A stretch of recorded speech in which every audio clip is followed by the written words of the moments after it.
할렐루야. 추운 새벽에 주님 앞에 나오신 모든 분들을 축복하고 오늘도 주님과 함께 승리하실 줄로 믿습니다.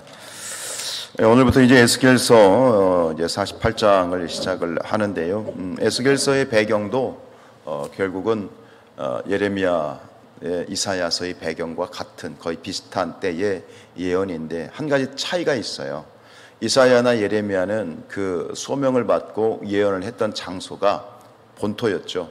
이스라엘 본토였다면 에스겔이 이제 하나님으로부터 소명을 받고 또 이 예언을 한 그 장소, 그 장소는 어디죠?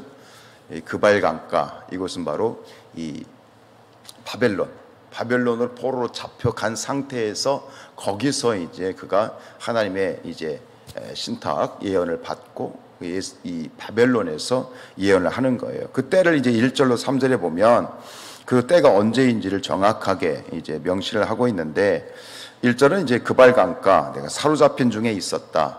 포로로 잡혀갔는데 언제 포로로 잡혀갔느냐? 2절에 보면 여호야긴 왕, 이 19대 왕이죠. 여호야김, 그 다음에 여호야킨, 마지막이 시드기야잖아요. 그러니까 여호야긴 왕 때 사로잡혀 간 다음에 5년 있다가 이제 이 예언을 이제 하나님의 소명을 받은 건데, 이게 언제냐면 제2차 포로입니다. 1차 포로는 BC 605년, 2차 포로는 597년이잖아요. 그리고 3차 포로는 이제 예루살렘이 멸망하는 586년. 그래서 이 586년 전후로 예루살렘 멸망 전후로 해서 이 에스겔 선지자는 약 22년 동안 바벨론에서 예언 활동을 했던 그런 선지자인데, 그 정확하게 하면 선지자이라기보다는 3절에 보면 제사장입니다. 제사장, 사독계열의 제사장이었던 이 에스겔이 이제 소명을 받게 되어지죠.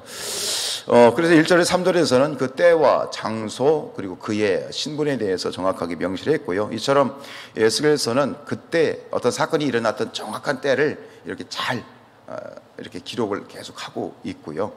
그 다음에 이제 그발강가에 있을 때 환상을 보았는데, 그가 본 환상을 이제 4절부터 마지막 28절까지 그가 받은 환상을 이제 세세하게 기록을 하고 있는데, 여러분들이 이 1장을 읽으면서 어떻게 생각나는 신약의 책이 하나가 딱 있을 겁니다.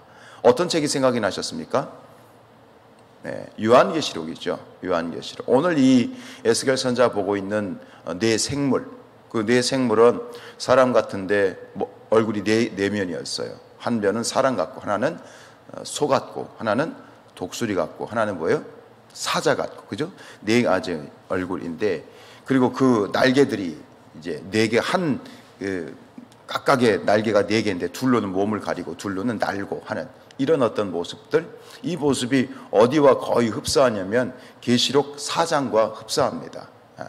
그리고 이 앞에서는 지금 이 네 생물이 정확하게 무엇인지, 그냥 내 생물, 뭔가 살아있는 존재 같은데 그것이 무엇인지 그 정체가 나타나지 않죠. 그런데 이제 에스겔서 10장으로 넘어가면 그 정체가 정확하게 나오고, 그리고 그것은 뭐냐면 요한계시록 4장을 푸는 단서가 돼요. 이 네 생물의 이름이 뭐냐? 그룹이라고 되어 있어요. 그룹이 뭐죠? 케루빔, 천사입니다. 그룹 천사, 스랍, 그룹, 그러니까 천사의 어떤 부류를 얘기할 때 스랍도 나오고 그룹, 성경에서는 그룹도 나오잖아. 이름이 아니라 그 명칭이죠. 저는 스랍 천사, 이 천사는 그룹 천사, 케룹. 그러니까 우리가 말하는 뭐 개인 그룹, 그 그룹이 아니에요. 케룹이, 정확하면 케룹이라고 하는 그런 종류의 천사들입니다. 그 천사들이 등장을 하지요. 그리고 그 마치 그 모양이 타는 횃불같이 그냥 막 큰 광채가 나고 번개같이 빠르게 움직이는 이런 모습으로 묘사가 되어 있고요. 그 다음에 이 네 생물, 즉 그룹 천사들이 다음에 소개되고 있는 것은 그 그룹 천사들에게 부속되어 있는 한 장치가 나오는데, 그게 뭡니까? 바퀴가 등장합니다. 바퀴. 요즘 보면 사람들이 그거 타고 다니잖아요. 이렇게 동그란 거 이렇게 서가지고 타고 다니는 거 보신 적이 있어요? 제가 그 명칭은 잘 모르겠는데 자전거 말고 이렇게 말 그대로 바퀴를 타고 다니잖아요. 이렇게 보면 서가지고 사람이 움직이면 이렇게 움직이는, 그게 생각이 났는데, 이 네 생물 천사, 이 그룹 천사들이 밑에 뭐냐면은 바퀴가 하나씩 있어요. 바퀴. 하나의 그룹 밑에 바퀴, 4개의 바퀴가 등장을 하는데, 그 모양이 참 정말 특이하지요. 다 똑같은 모양을 하고 있고, 그 재질은 황옥 같은 그런 재질을 갖고 있고, 이제 이게 각기 네 생물에 따라서 각기 움직이지만 이 네 천사는 함께 한 방향으로 움직이고 있고요. 그리고 가장 큰 특징이 뭐냐면, 바퀴 위에 바퀴 속에 바퀴가 있는 것 같은데, 그 바퀴에는 뭐가 가득해? 바퀴에는 뭐가 딱 있어요? 뭘로 가득해 있어요? 눈들이요, 눈. 그럼 생각해 보세요. 자동차 바퀴가 있는데 그 바퀴에 눈들이 박혀 있어. 이게 굉장히 괴기한 형상이지요. 그리고 결정적으로 세 번째 등장하고 있는 뭐냐면, 그 네 생물들 위로 정말 두려울 정도로 펼쳐져 있는 수정 같은 그런 궁창이 등장합니다. 궁창. 그건 어딜까요? 바로 하나님의 보좌가 있는 저 천상의 세계를 의미하는 겁니다. 그래서 이 네 생물이 정말 웅장한 소리를 내면서 막 운행을 하다가, 근데 갑자기 저 하늘의 궁창에서 소리가 나. 근데 그 소리에 맞춰서 이 네 생물이 멈췄다 갔다를 하고 있는 것이죠. 이런 환상이 보입니다. 그리고 그 궁창 위에 바로 찬란한 위에도 횃불이고 아래도 횃불이고, 자세히 보니 그 궁창에 보좌가 있는데, 그 보좌에 하나님의 영광, 무엇인지는 정확하게 알 수는 없으나 저것이 하나님이구나라고 하는 밝은 빛의 존재, 그 하나님의 영광을 이제 에스겔 선지자가 보게 되는데, 결국은 이게 뭐냐면 이 환상들, 그리고 앞으로 쭉 읽어 내려가면서 보게 되어지는 이 모든 환상들 속에서 이것이 무엇과 같이 더블 체크가 되냐면, 신약에 나오는 요한계시록과 더블 체크가 됩니다.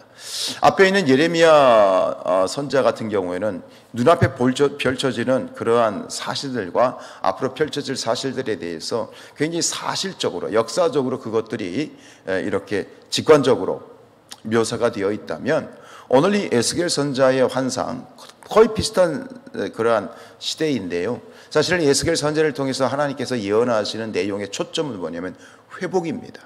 회복. 그러니까 멸망되어진, 지금 잡혀갔잖아요. 잡혀갔고 그것이 어떻게, 왜 그런지 다시 얘기를 하는 거죠. 그것은 필연적인 이스라엘의 죄로 인하여서 되어진 것인데, 그 죄된 모습들에 대한 심판이나, 그리고 결정적으로 하나님의 정말 절대적인 은총, 하나님의 절대적인 은혜로 말미암아 회복되어질 그러한 이스라엘, 그리고 궁극적으로 그 회복은 무엇에 있다 있냐면 종말론적인 그런 하나님의 심판과 종말론적인 하나님의 회복, 그것은 무엇에 있다 있냐면 요한계시록에 있다져 있는 거예요. 그래서 이 에스겔서가 차지하고 있는 중요한 그러한 그 포인트가 뭐냐면, 바로 요한계시록을 푸는 열쇠가 바로 여기에 있어요. 그러니까 요한계시록에 나와 있는 내용들이 에스겔서에 그대로 복사한 것처럼 나와 있단 말이에요.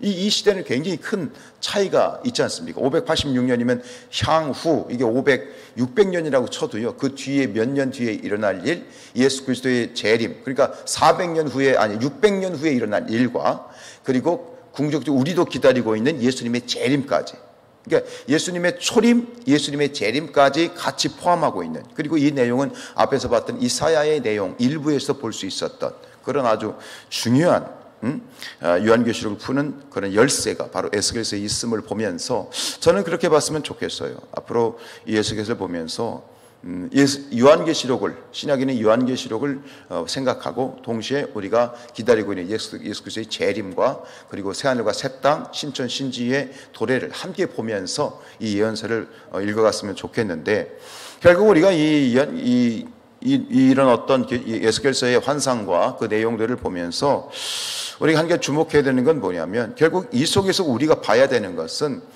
이 모든 하나님의 성경 말씀은 영적 세계나 하나님에 대한 모든 것을 다 낱낱이 가르치지는 않아요. 그러니까 우리가 성경을 읽을 때 궁금한 것들이 여전히 있잖아요. 풀리지 않는 것들이 있잖아요. 요한계시록도 마찬가지이지요. 근데 성경에서 우리에게 가르치고 있는 것은 무엇에 대한 가르침이냐면 구원에 대한 진리를 가르치고 있다라고 하는 거예요. 구속사적인 진리, 즉 그것은 제한되어져 있고 또 부분적으로 우리에게 풀어져 있지만, 그렇기 때문에 우리는 성경을 읽을 때 모든 것, 영적 세계나 하나님에 대해서 모든 것을 다 알 수 없다라는 것을 전제해야 돼요. 그걸 인정하고 가야 돼요. 이해되시죠? 네? 모든 것을 다 우리가 알 수도 없고 풀 수도 없고 그것에 대해서 모든 걸 다 알려고 하면 또 안 되는 거예요. 그것을 인정하고 가야 돼요. 그러다 보니까 오늘 성경이 가르치고 있는, 그리고 성경을 우리가 풀지만 해석하지만 그 성경 속에서 우리에게 기록된, 우리에게 보여주고 나타내진, 계시라고 하는 건 나타냈다, 드러냈다는 거예요. 리빌, 레벌레이션, 이런 드러냈다는 말이에요. 성경이 우리에게 드러낸 것 이상을 우리가 알 수 없는 겁니다. 근데 우리는 그 이상에 대해 궁금하죠. 근데 그 이상에 대해서 너무 그것을 모른다고 해서 조급증 가질 것도 없고 그것에 대해서 너무 알려고 할 필요도 없다라고 하는 것을 인정해야 돼요. 중요한 것은 이 속에 담겨있는 구원에 필요한 진리만을 우리가 정확하게 얻으면 된다라고 하는 거예요. 그래서 제가 안타까운 건 뭐냐면 신앙도 마찬가지예요. 신앙이 그런 신앙에 이제 조금 이렇게 물들어 있는 분들이 있는데 뭐냐면 자꾸 뭔가를 보려고 하는 거예요. 응답을, 하나님의 응답과 하나님의 뭐랄까요? 계시라고 해야 되나요? 이 계시란 말을 좀 조심해야 되는 건 뭐냐면, 기도하는 분들 가운데, 기도한다는 분들 가운데 뭐냐면 그 하나님의 응답을 자꾸 환상에서만 찾으려고 해요.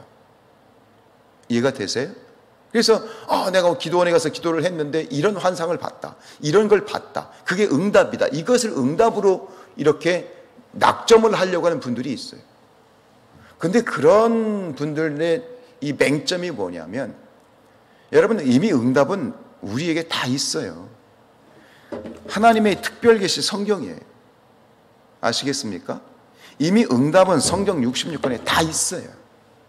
근데 그것을 계시를 통해서, 환상을 통해서 기도해가지고 뭔가를 받아가지고 그걸 응답으로 제시하는 분들은 뭐냐면, 많은 부분에 다 그런 건 아니지만 자기의 명분을 그 환상을 통해서 제시하려고 하는 거예요. 응? 왜냐하면 일반 사람들은 그런 것을 잘 안 하잖아요. 응? 그러니까 뭔가를 봤다, 뭘 봤어, 그리고 하나님 이렇게 보여주셨어요. 여러분 이미 성경이 다 보여주셨어요. 아멘. 성경이 보여주셨어요. 성경 말씀대로 가면 되는 거예요. 근데 내가 하고 싶은 대로 하고 싶은 거예요. 그게 내가 원하는 대로, 그리고 내가 당신들하고 다르고 난 뭔가 더 영적이고 나는 뭔가 신령하다는 것을 드러내기 위해서 이 환상이라고 하는 것, 기도해가지고 뭘 봤다는 것을 이용하는 거예요. 절대 조심하셔야 돼요. 저는 우리 교회 안에서 그런 부분들에 저는 용납 안 합니다. 그래서 뭔가를 하나님의 뜻 가운데에서 하나님의 말씀이 성취되어지고 하나님의 말씀이 이루어지고 그런 부분에서 환상이 그것에 플러스 알파로 되어지는 부분들에서는 뭐 그것은 뭐라고 할 수 없지만, 자기의 생각과 자기 주장을 관철시키기 위해서, 그리고 내 생각을, 내 명분을 얻기 위해서 뭘 봤다, 저는 그거 절대로 용납 못합니다. 그런 신앙은 그게 올바른 건강한 신앙이 아니에요. 여러분 어떤 것이든 우리 신앙의 철저한 기준과 모든 명분은 어디에 있는 거예요? 말씀에 이미 있어요. 네, 말씀에 있고, 늘 얘기하지만 기도라고 하는 것은 하나님의 뜻에 나의 뜻을 굽히는 것이지, 기도를 통해서 내 뜻에 하나님의 뜻을 굽히게 만들려고 하는 것은 큰 죄악입니다. 여러분 우리에게 주신 이 말씀 안에서 우리의 삶이 조정되어야 될 줄로 믿습니다. 말씀을 기준으로 조정되어야 되지, 분명히 모든 이걸 왜 특별계시라고 얘기하겠어요? 성경 66권을 왜 특별계시라고 얘기하겠어요? 이미 말씀 안에 다 있기 때문이에요. 그런데 그걸 뭐 기도에서는 뭘 봤다, 아직도 그런 얘기를 하고 자기의 뜻을 관철시키는 분들이 있더라고요. 죄송하지만 건강한 신앙이 아니에요. 여러분 모든 신앙은 우리에게 주신 말씀 안에서 찾으세요. 그 안에서 기준을 두세요. 정말 하나님의 뜻을 알고 싶으면 말씀을 읽으세요. 우리가 왜 이 성경 지금 새 일해 동안 이 추운데 피곤한데 3시간씩 매일 와서 말씀을 왜 읽겠어요? 어떤 분들은 그런 말씀하세요. 그렇게 빠르게 읽는 게 의미가 있느냐? 여러분들 3년 동안 지금 하고 있거든요. 아마 3년 동안 참가하신 분들은 뭔가 깨달아지기 시작할 거예요. 말씀을 이게 뭔가 들려지고 깨달아지고 보여지는 게 있을 거예요. 그게 힘들거든요. 왜냐하면 말씀 안에서 하나님의 말씀을 찾고 그 속에서 내 삶의 기준을 잡고 그리고 그대로 간다는 것이 이게 녹록한 게 아니에요. 내가 편한 방법으로 내 삶의 방향을 이끌어가는 것이 아니라 오직 하나님 말씀을 읽고 그 말씀을 묵상하고 말씀을 연구한다는 게 쉬운 일이 아니거든요. 그런데 우리는 이 샤머니즘에 젖어가지고 뭘 봤어? 뭘 들었어? 아니요. 철저히 말씀에 기준해야 돼요. 말씀이 그렇다면 그런 거고 말씀 속에 보여지지 않는 부분은 하나님께 그냥 맡기는 거예요. 내가 그것을 내게 보여지지 않는 부분을 내가 임의로 뭔가 막 조정하고 내가 결정하려고 하는 그 유혹에서, 그 절대적인 유혹에서 우리는 다 뿌리쳐야 되는 거예요. 오직 말씀 안에서, 말씀을 통해서 솔라 스크립트라. 왜 이것이 나왔겠어요? 오직 말씀. 솔라 스크립트라. 오직 말씀. 여러분 말씀이 진리가 되길 축복합니다. 주의 말씀은 내 발의 등이고 내 길에 빛이 되는 것이지, 말씀이 빛이고 말씀이 길이 되는 것이지 내가 뭘 봐가지고 내가 환상을 봐가지고 그런 것 같죠? 아니요. 속지 마세요. 스스로 속지 마시고 딴 사람 말에 속지 마시고 오직 길과 진리와 생명 되시는 우리의 예수 그리스도, 하나님 말씀이 육신이 되어 오신 예수 그리스도, 그 예수 그리스도의 말씀과 하나님의 말씀만이 내 삶의 절대적인 기준으로 진리로 가지고 나아가 승리할 수 있는 우리 모두가 될 수 있기를 주님의 이름으로 축복합니다.